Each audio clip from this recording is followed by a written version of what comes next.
Now, tradespeople are seeing their vehicles being broken into more frequently. Thieves are using increasingly violent tactics in order to steal valuable work tools. Yes, and Ben's taking a look at this for us this morning. It's one of those signs, isn't it? You see, sometimes on workers' vans, you see a sign saying there are no tools inside the vehicle. I guess that's because they know it's happening more and more. Yeah, and those are the kinds of measures that they're increasingly having to take. These bits of equipment can be very expensive. That's why thieves target them. And the impact on those who need these tools to do their jobs can be huge.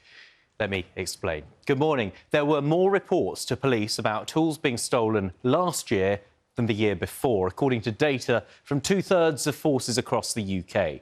Let's take a look at the numbers. Last year, there were over 44,500 instances reported. That's equivalent to one every 12 minutes, and that figure is up 5% on the year before.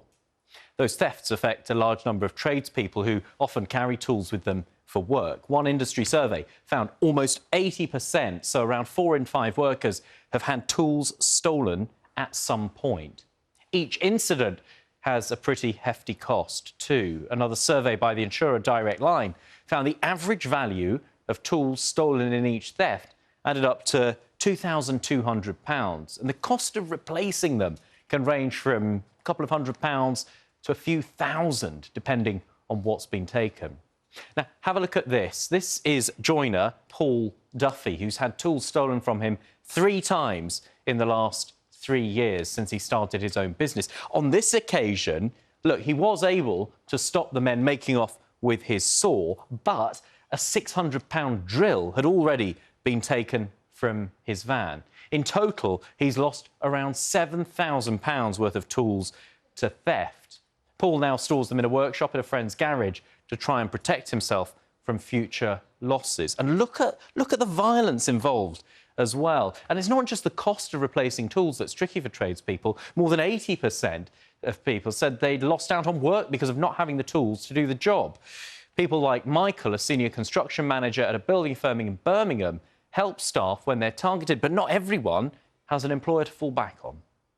When someone takes someone's tools, a person is going to struggle to come to work and then struggle to feed their families, keep their, make their rent or their mortgage payments and so on. And it's utterly devastating for those individuals. And, with the cost of living crisis and things like that, there's the construction industry is full of hardworking people who are just making life livable by working hard.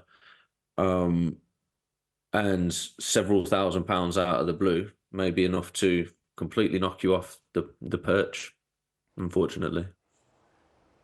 And you know what? This is affecting people, even if they haven't had tools stolen. Almost 95% say they'd spent money on precautions to protect their equipment, adding extra security to vans with additional locks, trackers and alarms.